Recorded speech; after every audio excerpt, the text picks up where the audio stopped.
one more question on affordable housing. In Vancouver, the municipal government has used its equivalent of the Section 37 process to compel developers to put affordable or rent-geared-to-income units in new high-rise condos. This is a way of encouraging the creation of new mixed-income neighborhoods in areas facing rising real estate prices. Going forward, would you support a policy that requires City Council and the Planning Department to approve higher densities on individual applications only if the Section 37 funds go towards creating affordable units within those particular buildings?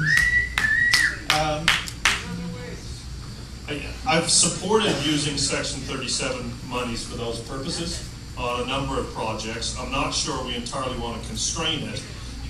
We are in a fight right now with the development industry and residents associations, actually, about the requirement in the official plan to have new construction have 20% affordable housing. And that's still at the Ontario Municipal Board, I believe, as we speak.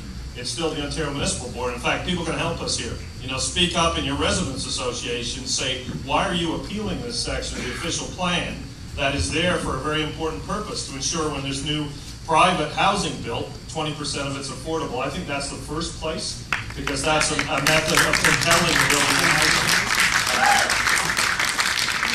And to me, that's a more effective strategy than Section 37.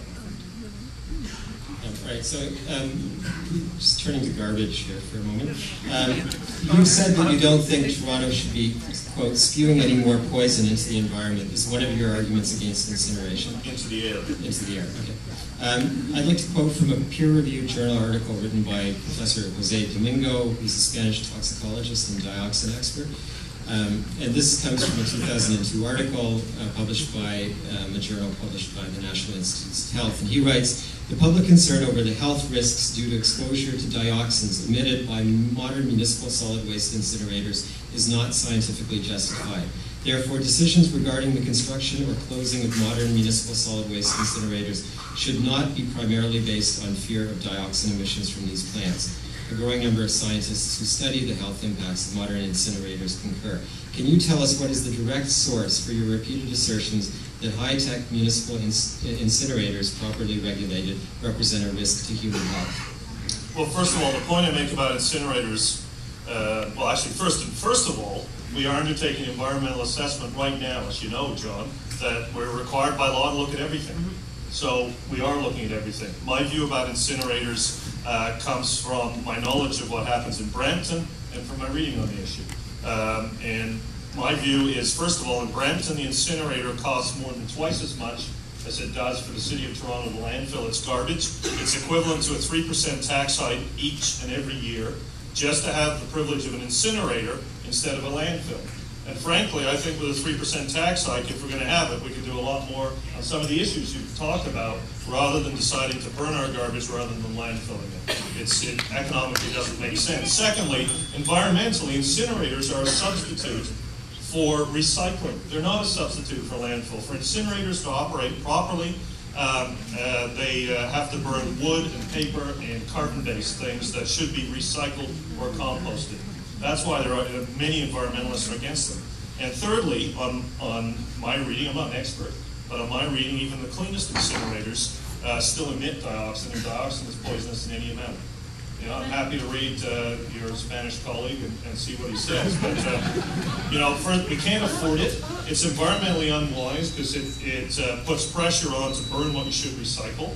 There are environmental risks, and finally, they're all being assessed through a citizen-led environmental assessment anyway, which I think is the way you should do environmental assessments. We've invited citizens right in at the beginning of the process, not at the end, when they're going to argue about whether the incinerator should be beside your house or Dale's.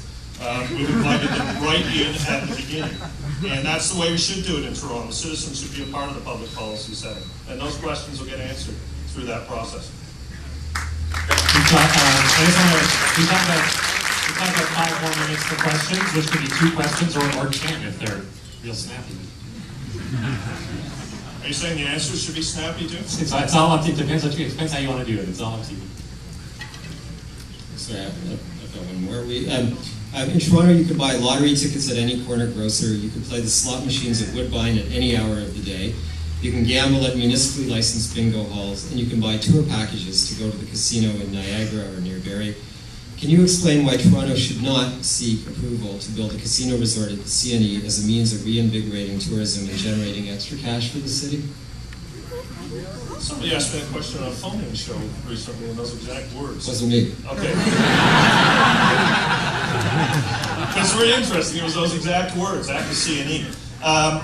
Well, first of all, I don't agree with casinos for two reasons.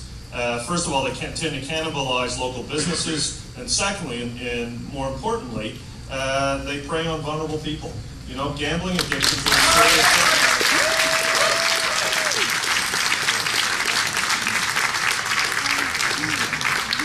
So that's why I don't support them. On top of that, they're not a panacea for municipal government because all the money goes to the province. So we get all the problems. The people of Toronto would be faced with the problems, and the province.